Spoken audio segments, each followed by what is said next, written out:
And now to the news in full. The Global Anglican Future Conference, Gafcon, Primates, Council has announced a major reordering of the World Anglican Body, formally declaring itself the Global Anglican Communion. The announcement was made in a statement by the chairman of the Gafcon Primates Council and Archbishop of the Anglican Church of Rwanda, the Most Reverend Dr. Lauren Mbanda.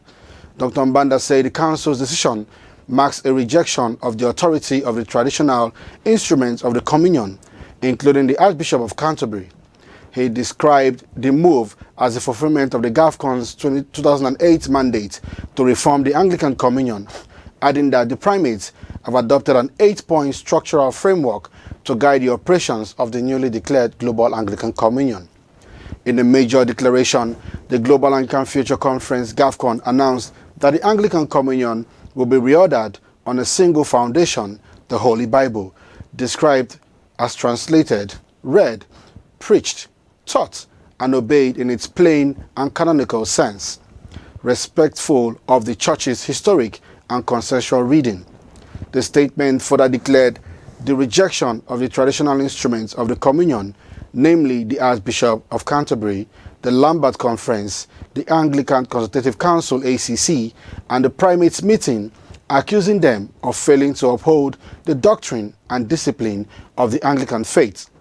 Gafcon leaders emphasized that they can no longer maintain communion with those who promote what they called a revisionist agenda, which they said undermines the inherent Word of God as the final authority and disregards Resolution 110 of the 1998 Lambert Conference. The movement stated that it has therefore reordered the Anglican Communion by restoring its original structure as a fellowship of autonomous provinces bound together by the formularies of the Reformation, reflecting the model of the First Lambert Conference held in 1867. Archbishop Lawrence Mbanda announced that the provinces of the newly declared Global Anglican Communion will no longer participate in meetings convened by the Archbishop of Canterbury, including the Anglican Consultative Council ACC, nor make or receive any financial contributions to or from the ACC and its networks.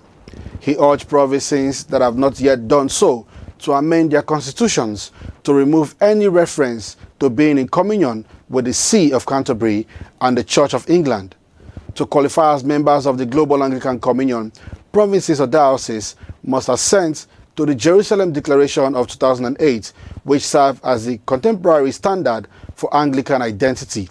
The Archbishop further disclosed that the Communion will establish a council of primates comprising leaders of all member provinces to elect a chairman who will serve as primus inter pares, as first among equals, and preside over the council as it continues to contend for the faith that was once for all delivered to the saints. Archbishop Mbanda concluded by affirming that the reordering of the communion is now firmly in the hands of Gafcon and called for prayers for the new leadership.